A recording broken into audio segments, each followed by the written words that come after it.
Consider consider a dipole having consider a dipole having dipole moment P and its electric field intensity is to be calculated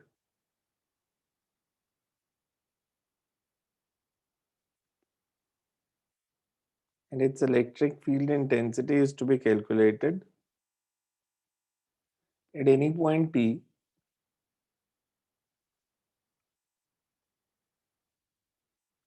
whose position vector r relative to the center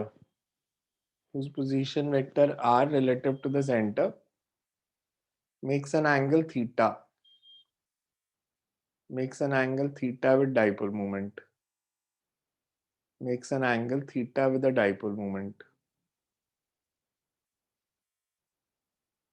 making components of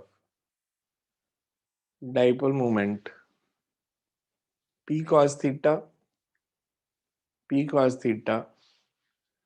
lies along position vector r. P cos theta lies along position vector r,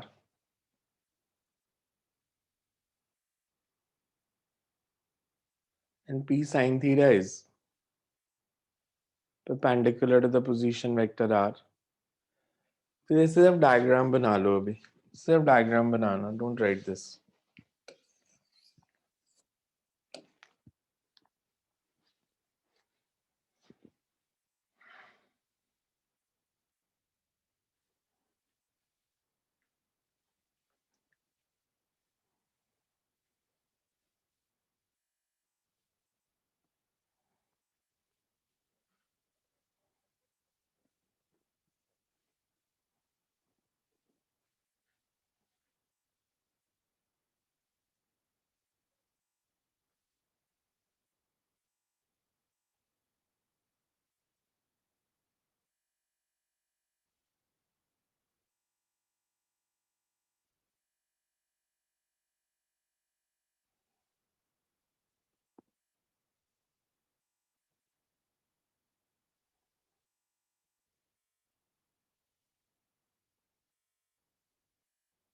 So you can write as shown in the figure.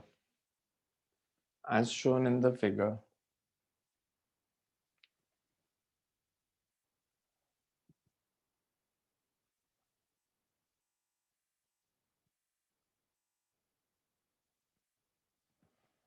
As shown in the figure. Point P lies on axial line of dipole having dipole moment P cos theta.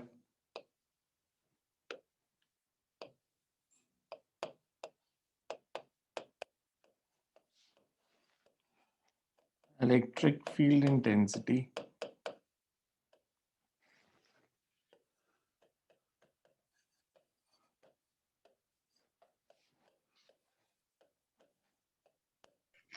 Sir P cos theta के बाद क्या बोला था? ये लिखा है इसके बाद तो मेरे ख्याल से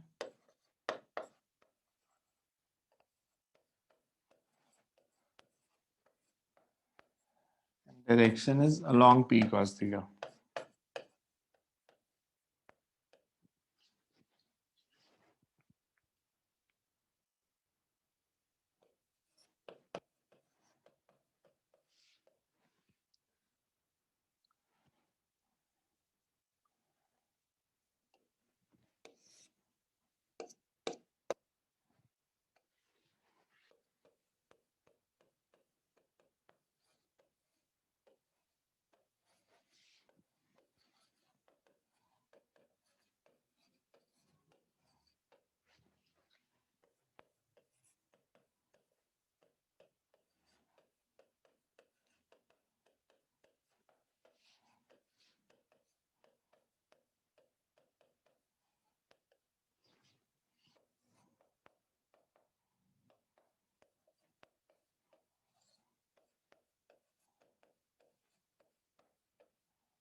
Is E1 and E2 are perpendicular?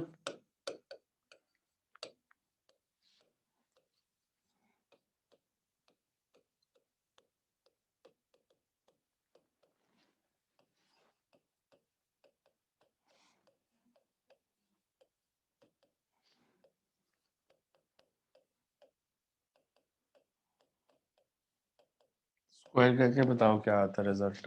Under root of E1 square plus E2 square.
So 1 by 4 by epsilon naught P by R cube 3 cos square theta plus 1. Under root of 3 cos square theta plus 1.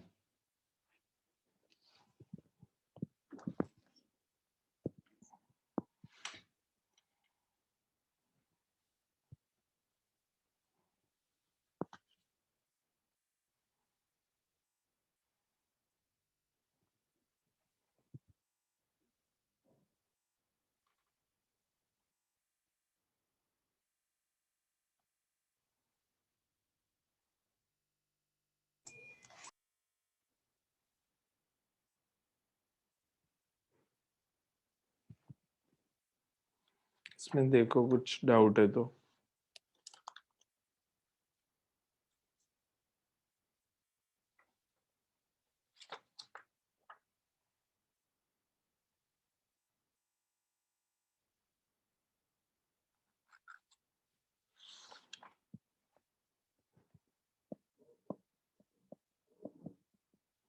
तो HC के doubts बताओ. Question number कौन से?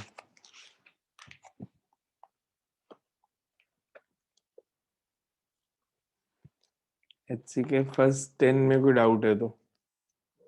First 10 questions में. Any doubt from HC 1 to 10? Question में नहीं था. किसी का फर्स्ट 1 to 10 कोई डाउट है तो. Okay 11 to 15. क्या 15 क्वेश्चन था? 15 तो छोड़ने के लिए आधा डायमेंशंस का है. इसको रहने दो. डायमेंशनल एनालिसिस है, इलेक्ट्रिसिटी नहीं है. क्या बजे ही था? 16 से 20. 16 से 20.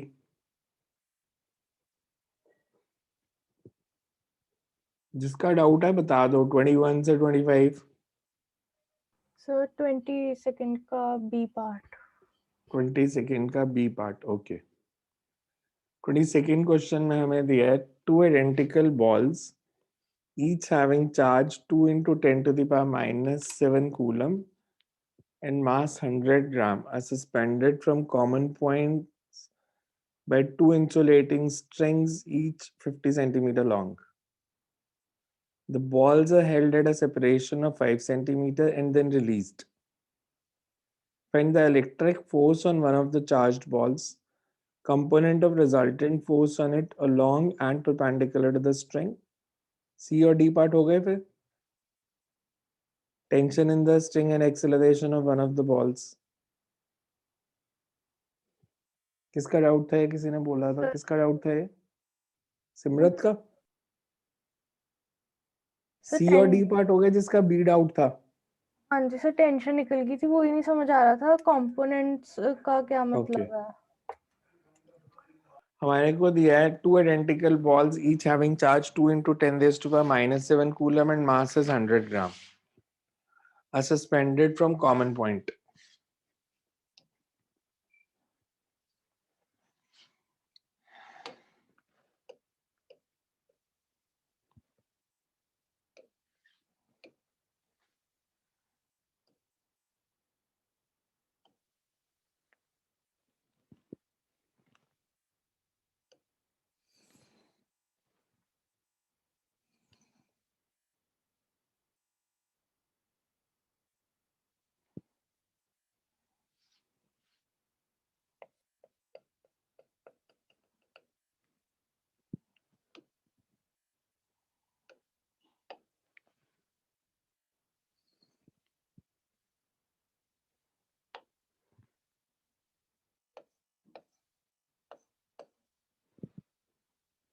मैं ये लेंथ दी है,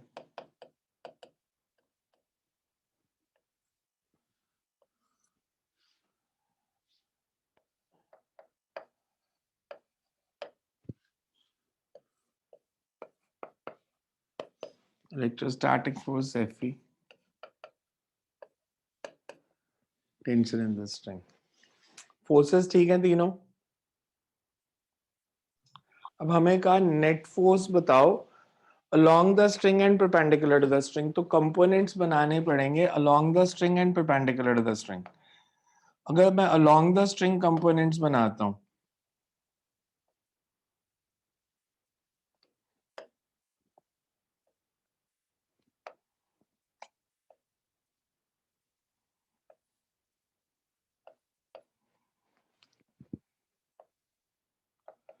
अगर ये angle theta, this is also theta, तो mg के दो कंपोनेंट्स कौन से बने?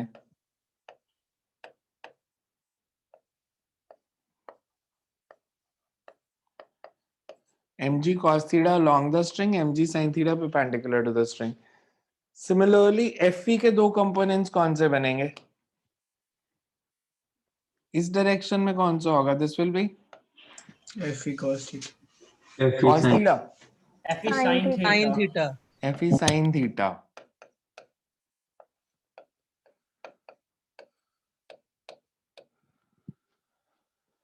अगर मैं आपसे पूछूं अब इस डायग्राम के हिसाब से net force perpendicular to the string, Fe cos theta minus mg sin theta. so force perpendicular to the string is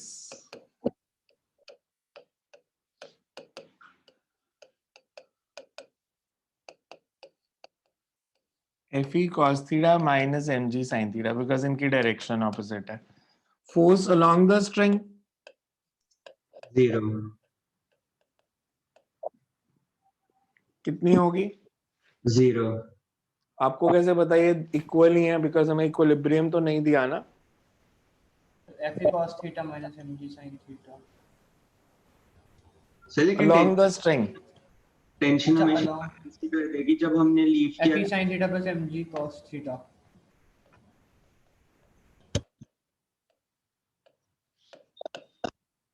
there is a force parallel to the string। Zero आ सकती है सॉल्व करके, but equation ही है। समझ में आया कैसे किया?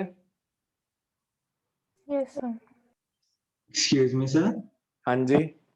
तो लेकिन जैसे जब यहाँ पे लीव किया है तो फिर सेंट्रीपिटल फोर्स तो चाहिए नहीं, क्योंकि वेलोसिटी स्पीड 0 है, तो फिर अलोंग द स्ट्रिंग 0 ही होगी, क्योंकि उस अलोंग कोई एक्सेलरेशन नहीं होगी उस टाइम पे जब लीव किया है। मैं वो भी बात नहीं कर रहा, बट हम अगर नेट फोर्स बतानी है तो नेट फोर्स हम इसी फॉर्म में ही लिखेंगे ना, बिकॉज ओके जनरल इक्वेशन तो इसकी यही बनेगी ना। अलोंग द स्ट्रिंग किसी भी पॉइंट पे अगर आपने फोर्स निकालनी है, वो सिर्फ इनिशियल पॉइंट जब रिलीज किया तब जीरो आ जाएगी, यस सर, बट अदरवाइज तो इक्वेशन तो यही बनेगी। Yes sir. एंड और 20 सेकेंड के बाद सर इसमें Fe पैरेलल का कोई फर्क पड़ सकता है? अगर हमने इसमें किसी केस में से 0 एज्यूम कर लिया तो फिर इसमें कोई फोर्स आ सकता है? मतलब जब आप रिलीज करोगे इसको इस पॉइंट से, बेसिकली इसका रोल क्या होता है? जो पैरेलल टू द ये बेसिकली कौन सी फोर्स है? This is centripetal force provide. Centripetal this is force. Radial force. हाँ, सेंट्रीपिटल, ये रेडियल फोर्स है। रेडियल फोर्स किसके इक्वल होती है? mv²/r के। Yes Yes. सर। तो जैसे जैसे नीचे आता जाएगा इसका मैग्नीट्यूड बढ़ेगा कम होगा? बढ़ेगा। बढ़ेगा। बढ़ेगा सर। बिकॉज इनिशियली 0 है, जैसे जैसे v बढ़ेगा इसकी बढ़ती जाएगी। मैक्सिमम कहाँ पे होगी? Mean bottom. Bottom. Equilibrium point पे, जो स्टेबल इक्विलिब्रियम है, सबसे नीचे वाले पॉइंट पे मैक्सिमम हो जाएगी।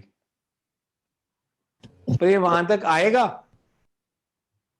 सर वो रिपल्शन भी और है। रिपल्शन की वजह से वहां तक सर पहुंच नहीं पाएगा। बिकॉज इसका इक्विलिब्रियम पॉइंट कोई और भी हो सकता है ना, जरूरी नहीं है ना वो यहाँ तक। बिकॉज दोनों पॉजिटिव चार्जेस हैं, टच तो करेंगे ही नहीं कभी भी। तो वो कभी टच होते तो यहाँ पे होना था, बट वो टच कभी करेंगे नहीं बिकॉज दोनों पे पॉजिटिव चार्ज है। अच्छा, तो इसकी मोशन अगर मैं आपसे पूछूं तो कैसी होगी? किसी एक बॉब की मोशन डिस्क्राइब करनी है तो ऑसिलेटरी। ऑसिलेशन। ऑसिलेटरी। और इसकी इक्विलिब्रियम पोजीशन के अबाउट अगर वो थीटा के प्रोपोर्शनल आती है तो फिर एसएचएम भी कह सकते हैं। बट एनीवेज वो सब पूछा नहीं है इसमें, नेट फोर्स ही पूछी थी। और 22 के बाद 26th 24 24. Two small spheres, each of mass 20 gram, are suspended from a common point by insulating strings length 40. The spheres are identically charged. Separation between the balls at equilibrium is for find the charge. ये तो simple ही है string का question. tan theta किसके equal था? Fe by mg। Fe by mg। Q की value वही निकालनी है। नोटबुक वाला ही है सर, ऐसा ही। हाँ, ये तो सेम क्वेश्चन ही है, सर मेरी जब बुक में आपको वैल्यूज पुट अलग करनी है। है। किसका डाउट था ये? सर नितेश सर मेरी बुक में अलग है, मेरी बुक में एल्यूमिनियम वाला 24 है। आपकी बुक में एल्यूमिनियम वाला 24 है? एल्यूमिनियम वाला तो क्वेश्चन ही नहीं है यार। आपके पास HC वॉल्यूम 2 है ना? Yes sir. HC में तो कभी सेकंड एडिशन आई नहीं, एक ही एडिशन है HC की, रीप्रिंट हो रही है, तो आपकी बुक में क्वेश्चन डिफरेंट कैसे हो गया? सर 1 मिनट में चेक करता हूँ। हाँ, चेक कर लो, बिकॉज HC की कोई सेकंड एडिशन नहीं है। HC 1992 में फर्स्ट एडिशन आई थी, रीप्रिंट ही होती है उसके बाद सिर्फ। Okay sir. Question number, page number same ही रहते हैं हर बुक में। एनीवेज 26 किसने बोला था? 26 किसका डाउट था? जपनीत। Japneet. A particle having charge 2 into 10 raised to the minus 4 coulomb is placed directly below and at a separation of 10 centimeter from a bob of simple pendulum at rest. Mass of the bob is 100 gram, but charge should be given to so that string becomes loose. Oh. हमारे को simple ऐसे दिया है कि हमारे पास ये ground है एक, इसके ऊपर एक चार्ज पड़ा है 2 into 10 raised to the minus 4 coulomb directly below a pendulum.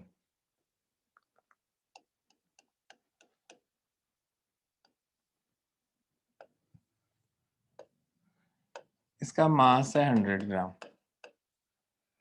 और इन दोनों के बीच में डिस्टेंस दिया है 10 सेंटीमीटर। हमने बताना है स्ट्रिंग लूज कब हो जाएगी, when weight is balanced by electrostatic force. Basically बताना है टेंशन जीरो कब होगी।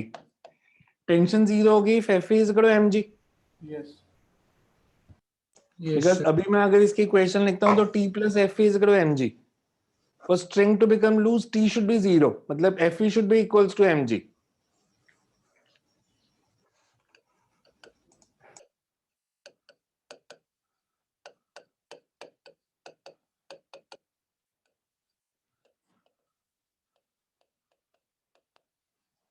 For string to be loose,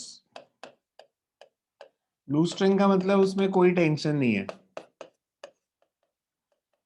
Means mg is balanced by electrostatic force। Electrostatic force, एक चार्ज है 2 into 10 raised to the minus 4, दूसरा निकालना है, डिस्टेंस दिया है 0.1 and this is 0.1 into g। बस Q की वैल्यू निकालनी थी, हो जाएगा। Yes sir. 31st क्वेश्चन ही समझा दो। कौन सा? 31st। अभी 31 तक मैं कहाँ पहुंचा हूँ यार, अभी तो 26 तक पूछे हैं। 26 से 30, 26 से 30 को doubt? Okay, 31। Two particles A and B है, each having charge Q are placed distance d apart, but should be charge Q placed on perpendicular as well as experience. What is the magnitude of maximum force? Okay. हमें दिया है दो charges हैं capital Q,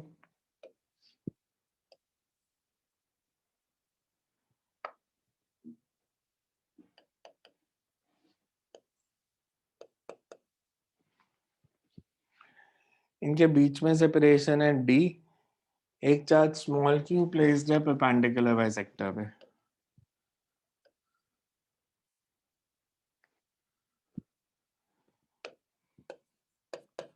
ये distance d/2,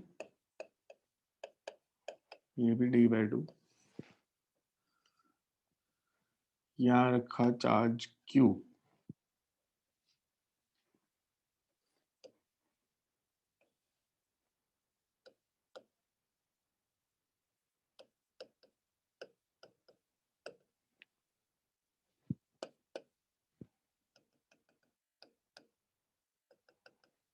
components बनाए। F1 F2 का magnitude same होगा या डिफरेंट? नहीं, इसके अंदर डिफरेंशिएशन करनी थी ना, इसके बाद मैं थोड़ा इसमें कंफ्यूज था, इसका फोर्स निकाल के दोनों का ऐड करके डिफरेंशिएशन करनी थी ना इसमें, मैक्सिमम फोर्स निकालने के लिए। हाँ एग्जैक्टली। नेट सर वो फोर्स हो जाएगा। कितनी आ रही है? लंबी बन रही थी। सर हो गया था ये, इसमें डिफरेंशिएशन ही करनी थी बस सर निकाल के। यस सर, लेकिन वो लंबी बहुत ज्यादा बन रही थी। यस, टाइम बहुत लगा।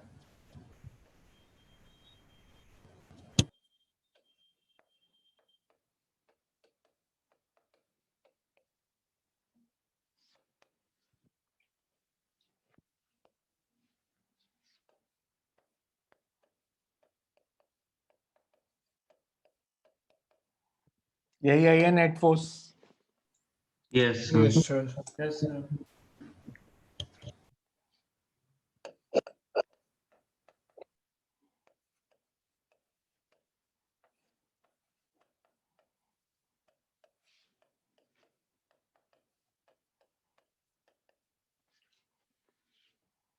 फोर्स मैक्सिमम होगी जब dF/dx 0 होगा।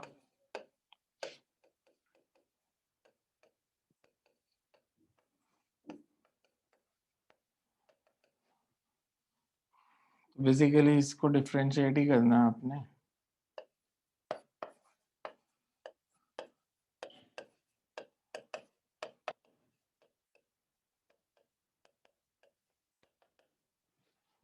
मैथ्स रह गया इसके आगे तो अब।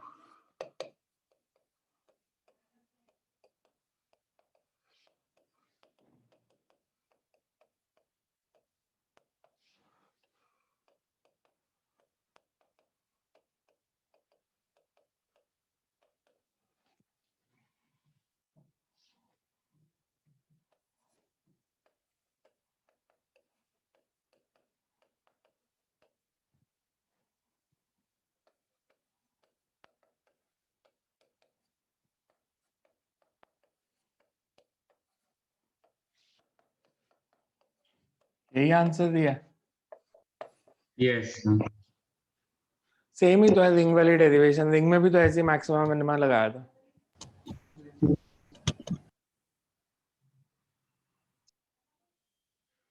ये स्टेप सबको याद है ना कैसे क्यों किया मैंने? Yes sir. Yes, sir. क्योंकि फोर्स अच्छा। मैक्सिमम है तो वो कांस्टेंट होगी।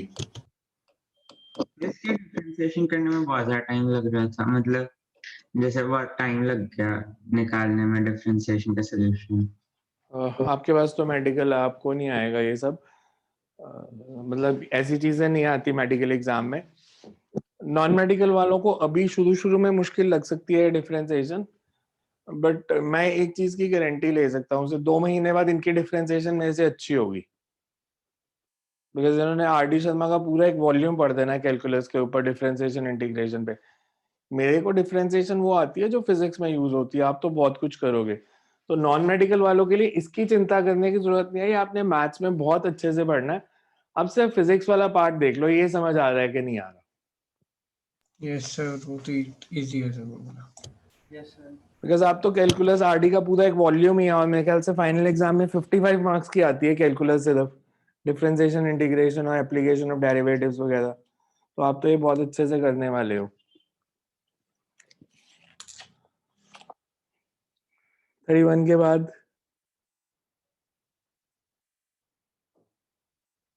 क्वेश्चन नंबर 31 के बाद 44 तक हो गए सारे बाकी। सर 40th था एक। अभी 40th 33 हुए हैं। A rod of length L has charge Q distributed uniformly along its length. It is bent in the form of semicircle. Find the magnitude of electric field at center of curvature.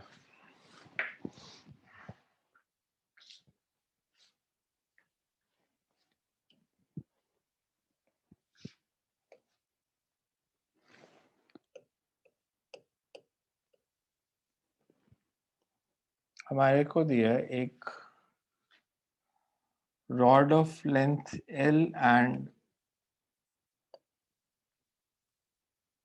it's bent in the form of semicircle.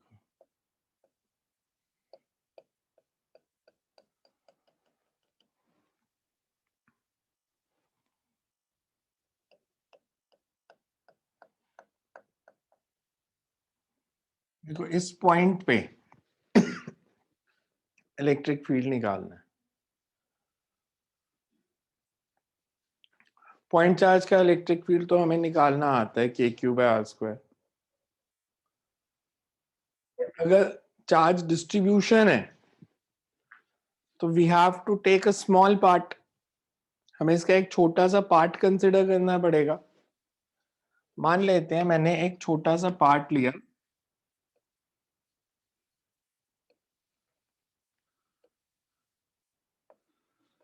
with subtends small angle d theta और इस पे charge है dq। मैं अगर सिर्फ dq का electric field यहाँ पे पूछूं तो इस डायरेक्शन में de,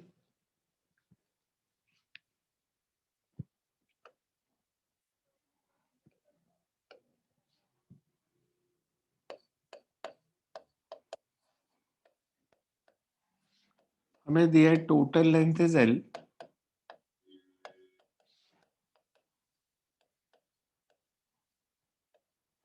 total charge is Q।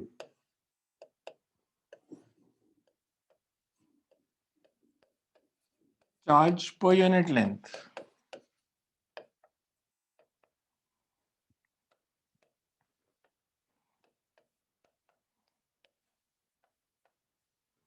ये स्टेप सबको clear?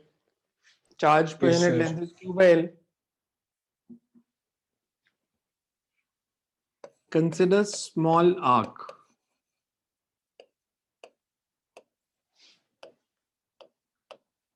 which subtends an angle d theta at center।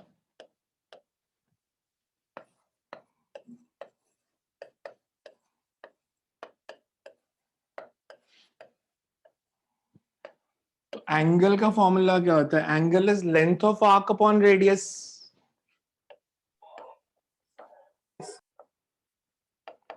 That means dx is equals to r d theta।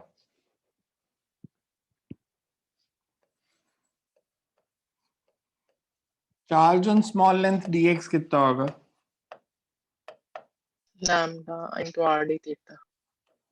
Lambda into RD theta. Charge per unit length into length। Charge per unit length is Q/L, dx is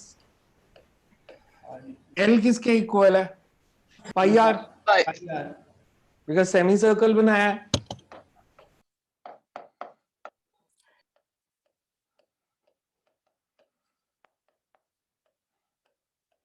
तो charge on small length is Q/पाई d theta.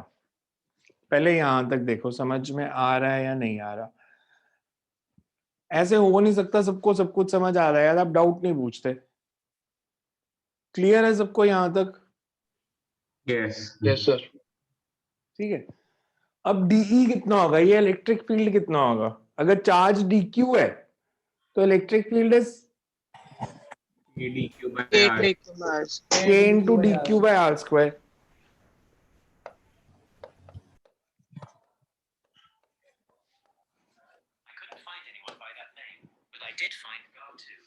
Electric field due to dq।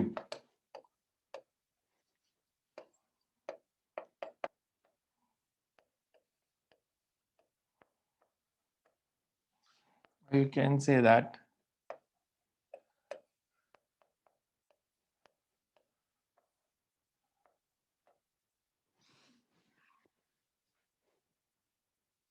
Clear. अब हम problem में symmetry use करते हैं।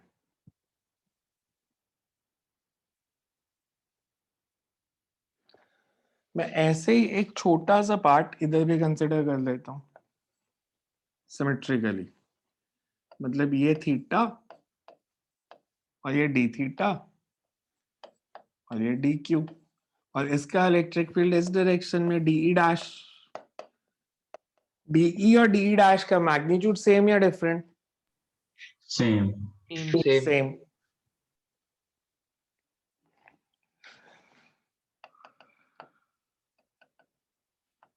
Components बनाए, ये theta तो ये भी थीटा, ये भी थीटा। कौन से कंपोनेंट ऐड, कौन से cancel? cos theta add, sin theta cancel. cos theta add हो जाएगी। cos थीटा ऐड और sin theta cancel, because sin theta की डायरेक्शन ऑपोजिट है। ये कैंसिल हो गए, तो रिजल्टेंट इलेक्ट्रिक फील्ड कितना? de cos integration of de cos 2 de cos d theta। cos theta. So the resultant electric field is integration of d cos theta.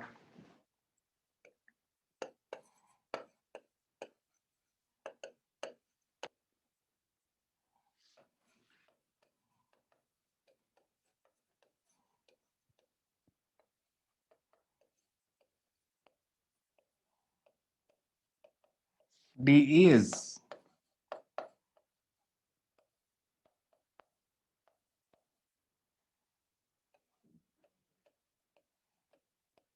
ठीक है। Limits क्या लूं? Theta varies from 0 to pi। 0 to pi। So -pi/2 to pi/2।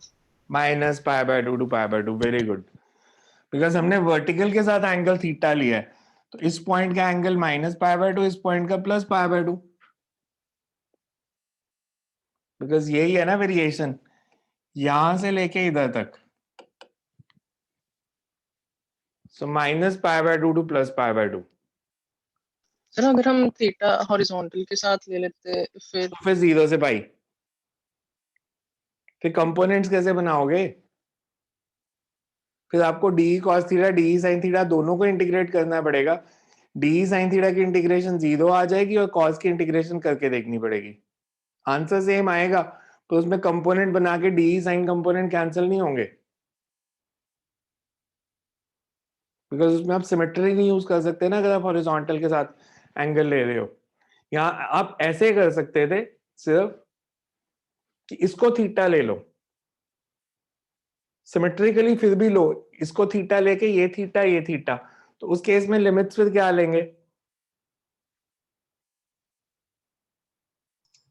0 to pi। Because आप ध्यान से देखो तो आप एक एंगल क्लॉकवाइज ले रहे हो, एक एंटी क्लॉकवाइज ले रहे हो, मैथ्स में फंस जाओगे।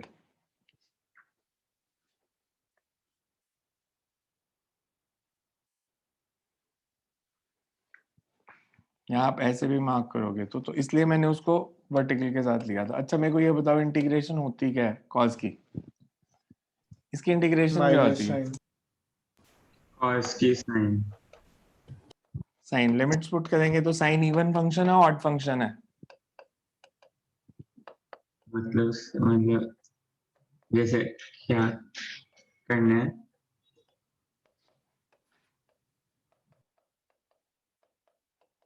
मतलब ये सॉल्व करके ये आया ना।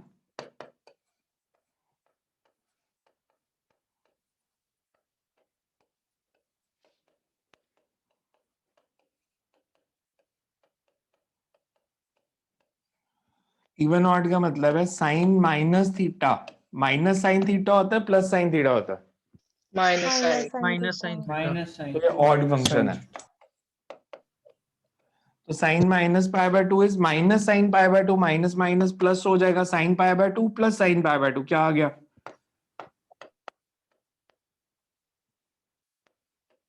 बिकॉज ये 2 आ जाएगा 1 + 1।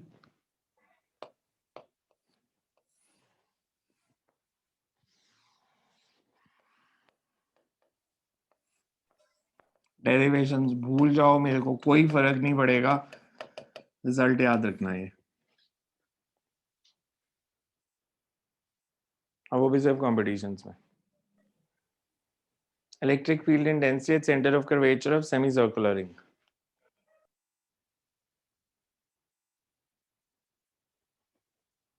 समझ में आया सबको? देखो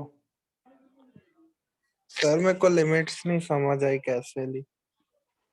आपने यहाँ से एंगल लिया है ना वर्टिकल Yes, से, तो ये एंगल -π/2 yes sir. और ये +π/2 बिकॉज एक क्लॉकवाइज एक एंटी क्लॉकवाइज है। Okay sir.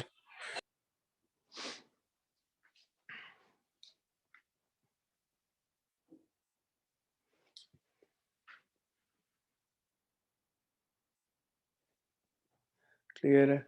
सो अब एक थोड़ा आसान वाला आर्टिकल कर लेते हैं, ज्यादा मुश्किल काम हो गया, मतलब न्यूमेरिकल्स हमेशा टफ हो जाते हैं थोड़े से सबको समझने में। सर हाँ जी, इसमें हम ऐसे कर सकते हैं, अगर हमें पॉइंट चार्ज ले लें, उसको ले लें Q/L, कैसे फिर कैसे? उसके सर मैं आपको फोटो खींच के भेज दूं इसकी? नहीं, पॉइंट चार्ज किसको ले लें? सर अगर इस पे पॉइंट चार्ज ले लें, जैसे DQ चार्ज ले लें, उसको Q/L लिख दें, फिर उसको Q/L हम कैसे लिख दें? Q/L तो 1 सेंटीमीटर पे चार्ज है ना। Q/L is charge per unit length. तो पॉइंट को नहीं ले सकते सर वो? तो आप पॉइंट चार्ज 1 अगर को लेंगे पॉइंट थोड़ी ले सकते हो। जब लेंथ आपने यूनिट लेंथ ले ली तो यूनिट लेंथ तो it can't be taken as point charge. dx से मल्टीप्लाई करके वो वैल्यू स्मॉल हो जाएगी, बिकॉज dx को हम जितना छोटा चाहे उतना मान सकते हैं। Next is the concept of electric lines of force. Theoretical concept है, थ्योरेटिकल कंसेप्ट है and it's quite similar to जो आपने +1 में एक कंसेप्ट पढ़ा था स्ट्रीम लाइंस का। याद है स्ट्रीम लाइंस को हम कैसे डिफाइन करते थे? Stream lines, Tangent to them gives the direction of velocity of particle. हमने कहा था इमेजिनरी लाइन हम ड्रॉ करते हैं, उस पे हम किसी भी पॉइंट पे अगर टेंजेंट ड्रॉ करेंगे तो लिक्विड की या फ्लूइड की वेलोसिटी बताएगी। इलेक्ट्रिक लाइन ऑफ फोर्स जो है अगेन सिमिलर कंसेप्ट है। अब अगर मेरे पे चार्ज है और मेरे आसपास इलेक्ट्रिक फील्ड है, तो वो इलेक्ट्रिक फील्ड कोई ऐसी विजिबल क्वांटिटी तो नहीं है जो आपको दिख रहा है। वो फोर्स एक्सर्ट करेगा, मेरे आसपास कोई और चार्ज पड़े होंगे उस पर, बट इलेक्ट्रिक फील्ड को जब हम पिक्टोरली रिप्रेजेंट करते हैं तो हम इलेक्ट्रिक लाइंस ऑफ फोर्स का कंसेप्ट यूज करते हैं, इलेक्ट्रिक फील्ड लाइंस बोलते हैं उनको, कि इलेक्ट्रिक फील्ड लाइंस ड्रॉ करेंगे। अगर इलेक्ट्रिक फील्ड लाइन ड्रॉ की तो tangent to the electric field line at any point gives us the direction of electric field intensity at that point। मतलब मैंने अगर कभी इलेक्ट्रिक फील्ड लाइन ऐसे draw की कि इलेक्ट्रिक फील्ड ऐसे है, तो किसी भी पॉइंट पे टेंजेंट बनाएंगे तो वो उस पॉइंट पे इलेक्ट्रिक फील्ड की डायरेक्शन बताएगा।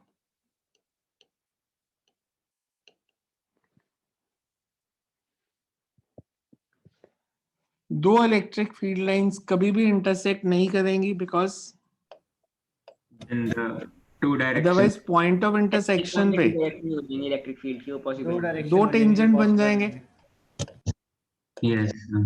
और एक पॉइंट पे इलेक्ट्रिक फील्ड की दो डायरेक्शंस नहीं हो सकती, कोई एक ही होगी। Yes. sir. अगर मैं आपसे बोलूं एक आइसोलेटेड चार्ज है, मतलब सिस्टम में एक ही चार्ज है, तो इसके लिए इलेक्ट्रिक फील्ड लाइंस कैसे बनेंगी? मान लो मैंने यहाँ पे इलेक्ट्रिक फील्ड बताना है, तो यहाँ पे अगर मैं टेस्ट चार्ज रखूं ये किधर जाएगा? अट्रैक्ट या रिपेल? Repel. रिपेल इधर रखता तो Repel. रिपेल तो मैं इसकी फील्ड लाइंस ऐसे बना सकता हूँ।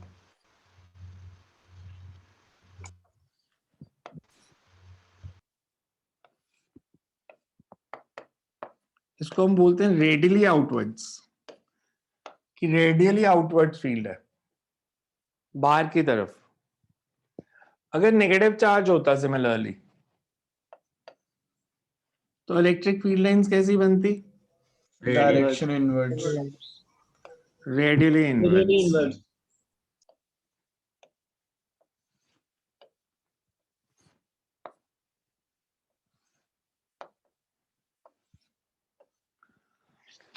मैं इसके आसपास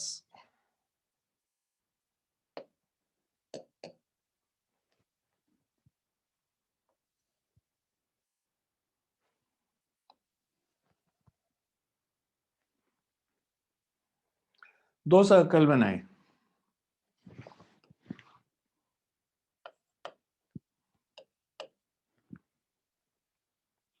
इलेक्ट्रिक फील्ड C1 पे ज्यादा होगा C2 पे ज्यादा होगा? इन पे C1 C1 पे, बिकॉज C1 डिस्टेंस कम है। डिस्टेंस कम है। ज्यादा पास पास है। मान लेते हैं इसका radius R,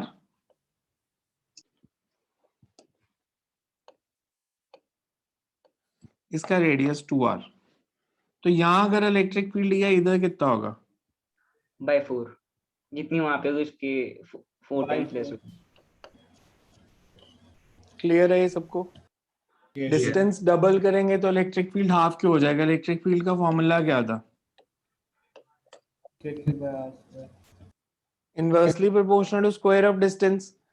Yes. Distance double किया तो इलेक्ट्रिक फील्ड 1/4 हो जाएगा। अच्छा, अगर मैं ये मानूं कि इस पॉइंट चार्ज से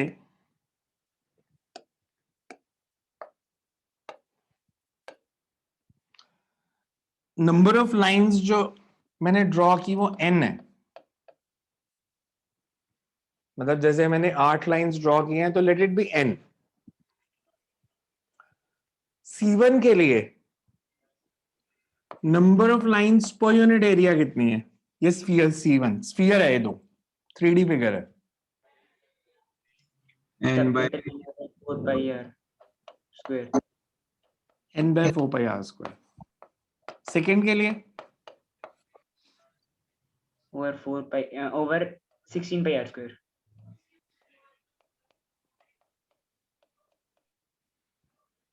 मतलब n1/4। तो ये एक इंपॉर्टेंट प्रॉपर्टी हो जाती है, नंबर ऑफ फील्ड लाइंस पर unit area is the measure of electric field intensity. Electric field भी 1/4 हुआ था, नंबर ऑफ फील्ड लाइंस भी 1/4 हो गई। तो हम कह सकते हैं कि आप फील्ड लाइंस को जितना पास पास बनाओगे इलेक्ट्रिक फील्ड उतना स्ट्रांग होगा, जितना उनमें डिस्टेंस बढ़ता जाएगा फील्ड कम होता जाएगा। यहाँ पे अगर डिस्टेंस x1 है, जैसे जैसे दूर जाओगे डिस्टेंस बड़ा होता जाएगा। तो अगर मेरे को स्ट्रॉन्ग फील्ड शो करना है तो मैं ऐसे शो कर सकता हूं। अगर मैं पूछूं, दो फील्ड्स मैंने ड्रॉ किए, इनमें से स्ट्रॉन्ग फील्ड कौन सा है? First one. फर्स्ट वाला। जहां पे हमने नंबर ऑफ लाइंस को क्लोजली बनाया है। मतलब अगर आप फील्ड लाइंस को पास पास बनाते हो तो इट सिग्निफाइज स्ट्रॉन्ग फील्ड, अगर आप दूर दूर बनाते हो तो it signifies weak field. So number of lines पर unit area is the measure of electric field intensity. Uniform electric field को रिप्रेजेंट करना है तो फील्ड लाइंस की 3 condition, straight, parallel, equidistant. Because अगर मैंने स्ट्रेट और पैरेलल बनाई पर इक्विडिस्टेंट नहीं बनाई तो इट सिग्निफाइज जैसे जैसे मैं नीचे आ रहा हूं फील्ड बढ़ रहा है कम हो रहा है? बढ़ रहे हैं। बढ़ रहा है। बिकॉज फील्ड लाइंस को पास करता जा रहा हूं मैं। तो नंबर, अगर यूनिफॉर्म इलेक्ट्रिक फील्ड है, स्ट्रेट बनानी क्यों जरूरी है? Straight and parallel. Uniform field क्या था? हर डायरेक्शन जगह पे मैग्नीट्यूड और डायरेक्शन सेम। तो अगर आप डायरेक्शन सेम रखनी है तो पैरेलल बनाना पड़ेगा, because tangent to them gives us direction. Point charge का इलेक्ट्रिक फील्ड यूनिफॉर्म है या नॉन यूनिफॉर्म है? यूनिफॉर्म है। Non uniform. Because field line straight parallel नहीं है ना, हर जगह पे अलग डायरेक्शन है, मैग्नीट्यूड भी अलग है, दूर जा रहे हो तो कम होता जा रहा है। तो ये नॉन यूनिफॉर्म फील्ड के एग्जांपल है, ये यूनिफॉर्म फील्ड का एग्जांपल है, ये भी नॉन यूनिफॉर्म है बिकॉज इक्विडिस्टेंट नहीं है। अगर मैं बोलूं मेरे पास डाइपोल है तो फील्ड लाइंस कैसी बननी चाहिए? From positive to negative. From positive to negative, because अगर आप इलेक्ट्रिक फील्ड निकालने की कोशिश करोगे डाइपोल का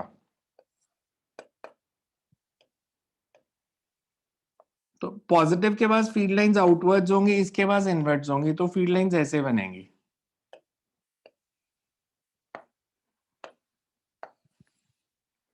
starts from positive, ends on the negative, ऐसे मतलब बनाते जाओगे आप। सो पॉजिटिव से नेगेटिव तक।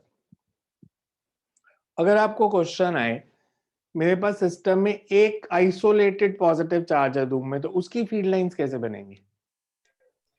Radially outward. Where will they end? infinite distance apart. infinite distance पे sir. They will end on electrons present inside the chamber, walls of the chamber. कहीं तो रखोगे ना, रूम में, बॉक्स में, कहीं पे भी. तो अब दीवार में रखोगे तो दीवार में इलेक्ट्रॉन्स होंगे, वो इन्फिनिटी तक नहीं जाएगी. They will end on the electrons present, negative charges present. जो उसको नियरेस्ट नेगेटिव चार्ज मिलेंगे उन पे जाके वो एंड होना शुरू हो जाएंगी. क्या ऐसा नहीं है कि और कुछ है ही नहीं, मतलब किसी जगह तो रखोगे, वैक्यूम भी क्रिएट करोगे तो बॉक्स में करोगे, रूम में करोगे, कहीं करोगे तो उसकी वॉल्स में इलेक्ट्रॉन्स होंगे. So we say then field lines end on the negative charges present in the walls of the chamber. Concept समझ आया ये? फिर ये मैं प्रॉपर्टीज लिखाता हूँ. 2 प्रॉपर्टीज और है, वो हम पोटेंशियल के बाद लिखेंगे. सो ये नहीं समझा एंड क्यों हो रही है, मतलब एंड तो हमेशा होंगी ना, मतलब फील्ड लाइंस ऐसी नहीं हो सकती ना पॉजिटिव से चलिए और कहीं जा ही नहीं रही. बिकॉज दीवार में अगर नेगेटिव चार्जेस, अगर मैंने रूम में पॉजिटिव चार्ज रखा तो वॉल्स में कौन सा चार्ज इंड्यूस हो जाएगा? नेगेटिव. फील्ड लाइन अगर उस वॉल के पास इलेक्ट्रिक फील्ड बनाऊं तो कैसा बनेगा? Towards wall, away from wall. towards wall. तो वो पॉजिटिव चार्ज से वॉल तक जाएंगी फील्ड लाइंस. वॉल से क्रॉस कैसे कराओगे आप? तो जैसे अगर बॉक्स के बाहर कोई चार्ज रखें तो उस पे नहीं होगा फिर रिपल्शन? बॉक्स के बाहर कोई चार्ज बाहर वाले चार्ज की फील्ड लाइंस अपनी बनेगी. मतलब जैसे क्रॉस नहीं कर सकती बॉक्स को, जैसे आर पार हो जाए उसके. अच्छा, आर पार हो जाए ये पूछ रहे हो? आर पार हो सकती है. वॉल बेसिकली डाइलेक्ट्रिक होती है. डाइलेक्ट्रिक क्या होता है? इंसुलेटर. हम इलेक्ट्रोस्टैटिक्स में उसको डाइलेक्ट्रिक बोलते हैं. कंडक्टर के अंदर इलेक्ट्रिक फील्ड कभी नहीं होता, डाइलेक्ट्रिक के अंदर हो सकता है. अगर आपके पास मेटालिक वॉल है तो उसके अंदर फील्ड लाइन कभी नहीं होती. उसका रीजन देखो. मान लो मेरे पास एक कंडक्टर है,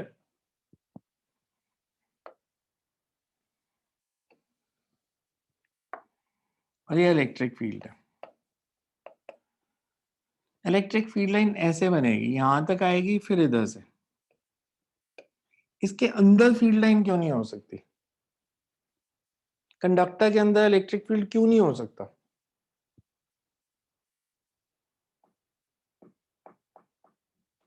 मान लो ये कॉपर का स्फीयर था,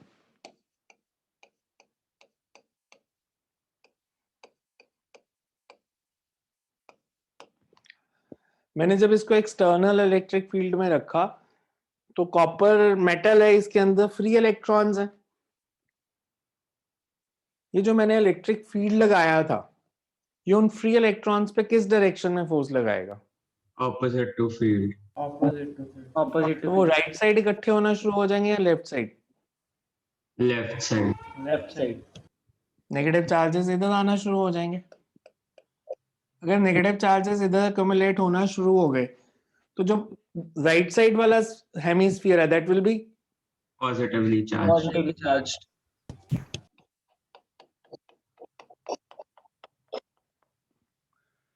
ये जो नेगेटिव चार्ज की लेयर है और जो पॉजिटिव चार्ज की लेयर है, इसको छोड़ दो फॉर द टाइम बिंग.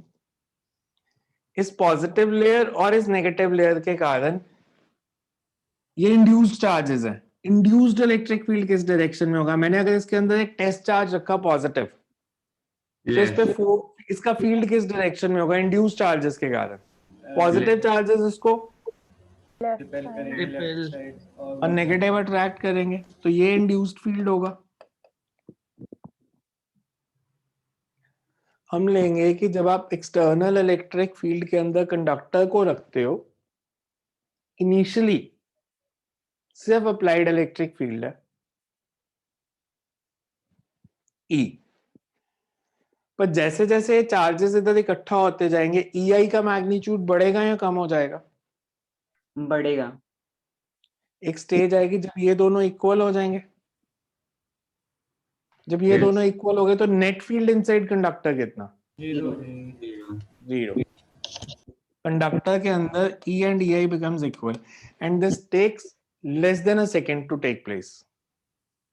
ये एक्सप्लेन करने में टाइम लगता है कि नेगेटिव इधर गए, दूसरी लेयर पॉजिटिव, बट जब कंडक्टर को इलेक्ट्रिक फील्ड में रखें, these will balance each other very quickly. तो net field inside conductor is 0. अब जहां पे इलेक्ट्रिक फील्ड ही नहीं है वहां पे फील्ड लाइन भी ड्रॉ नहीं होनी चाहिए, यस तो इसलिए कंडक्टर के अंदर कभी फील्ड नहीं होता।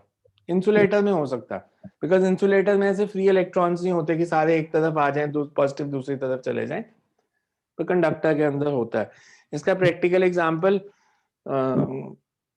अभी क्लास खत्म होती है, किचन में जाना, अपना मोबाइल फोन, मेटल के एक डब्बा लेना किचन से, मेटल का बॉक्स, उसके अंदर अपना मोबाइल फोन डाल दो, फिर उसका नंबर डायल करो, it will come out that it is out of coverage area, because sir वहाँ पहुँच नहीं पा रही अंदर तक, वहाँ उसकी पे पहुँच ही नहीं पा रही है। बिकॉज आपका टॉवर से मोबाइल के साथ जो कनेक्शन है that is through electromagnetic electromagnetic wave, and electromagnetic wave means both electric and magnetic field. तो जब आपने बॉक्स के अंदर रख दिया, उसके अंदर इलेक्ट्रिक फील्ड तो जा नहीं सकता, उसके अंदर इलेक्ट्रिक फील्ड जीरो है, मतलब वेव कैन नॉट पेनिट्रेट। तो जब वेव पेनिट्रेट नहीं करेगी, सिग्नल वहां तक पहुंचेगा नहीं, तो वो आउट ऑफ कवरेज एरिया आएगा। सर फिर ट्रैक नहीं हो सकते ना फोन ट्रैक अगर ना मतलब अच्छा, आप कह रहे हो कि अगर आपने मतलब कुछ क्राइम व्राइम करके फोन छुपाना है तो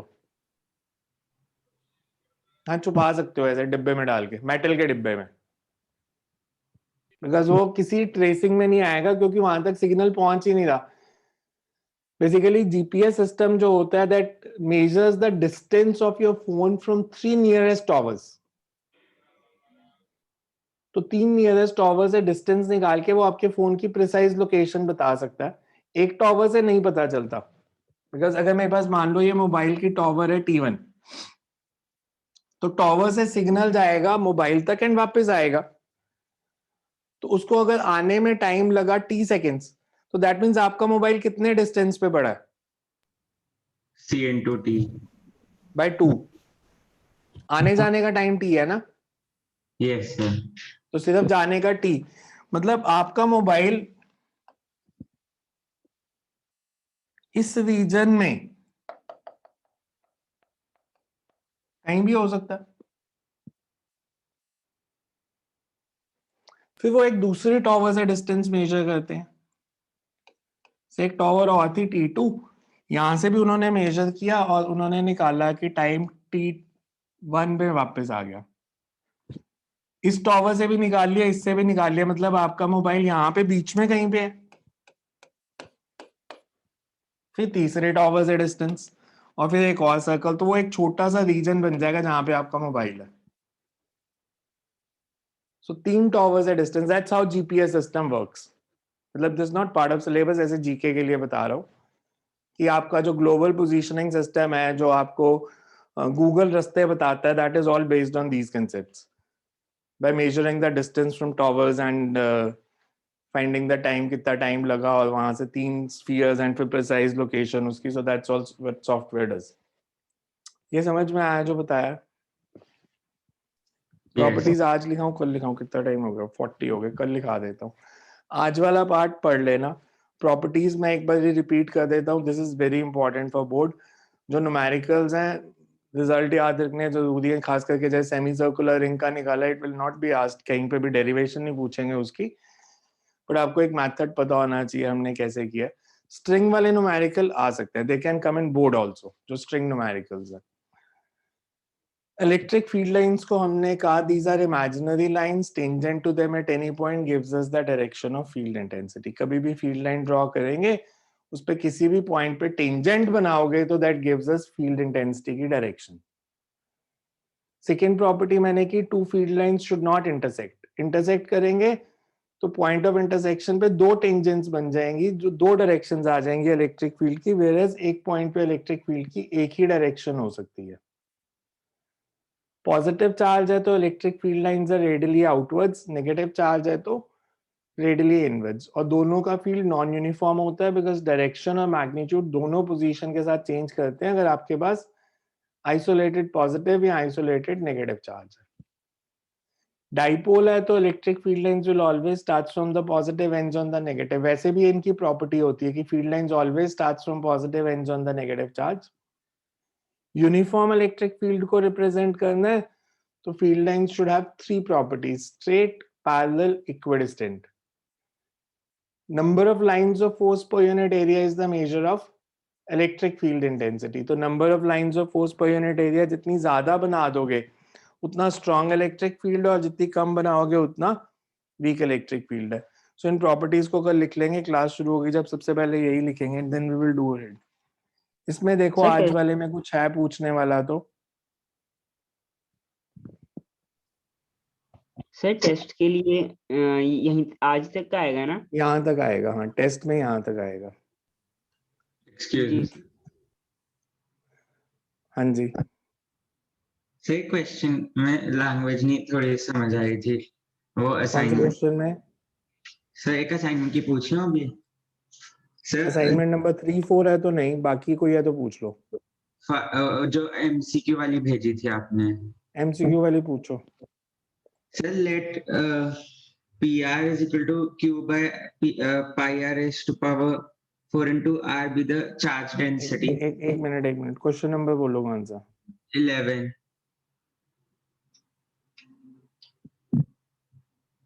सही है, जैसे वॉल्यूम चार्ज डेंसिटी 11। ओ, ये बेसिकली चार्ज डेंसिटी दिया, charge per unit volume. Okay sir, ये वॉल्यूम वाला है, ठीक है सर। हाँ, इसमें कुछ क्वेश्चंस में ना आंसर ठीक आ नहीं रहे, मैं से कोई डाउट पूछ रहा था। एक क्वेश्चन नंबर 2 में ए पार्ट में Q3 by a स्क्वायर है, B स्क्वायर नहीं है। और एक क्वेश्चन नंबर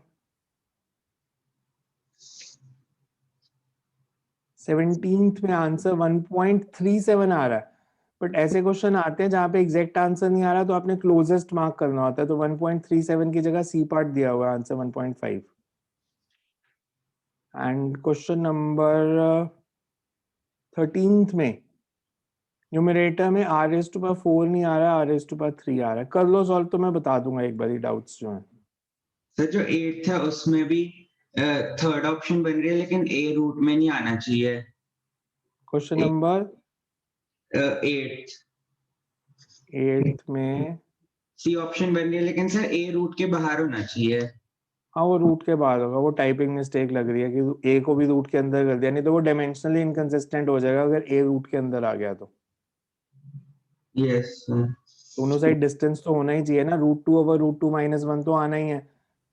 तो ए अंडर रूट के बाहर होगा तो ये डायमेंशनली कंसिस्टेंट है, नहीं तो ये तो डायमेंशनली सेटिस्फाई नहीं हो रहा। तो नेक्स्ट टाइम करते हैं। अब आप में से सारे लोग डाउट्स नहीं पूछते, अगर किसी को डाउट्स है, मैं अभी ऑनलाइन हूँ, मैं ये मीटिंग एंड कर देता हूँ, डाउट्स है तो मैं दोबारा लॉग इन कर लूंगा। पर अपने डाउट्स पूछ लो आज वाली क्लास में, कोई है नहीं तो मेरे को मैसेज कर देना, मैं अलग से क्लास लगा सकता हूँ। बिकॉज 4 या 5 लोग रिस्पॉन्ड करते हैं, बाकी लोग चुप बैठे रहते हैं। डाउट्स हैं तो पूछो मेरे से, इंडिविजुअल टाइम ले लो अगर क्लास में पूछने में हेसिटेशन है तो। और ये ना सोचो मेरे को 11th का नहीं आता तो मेरी 12th भी नहीं होगी।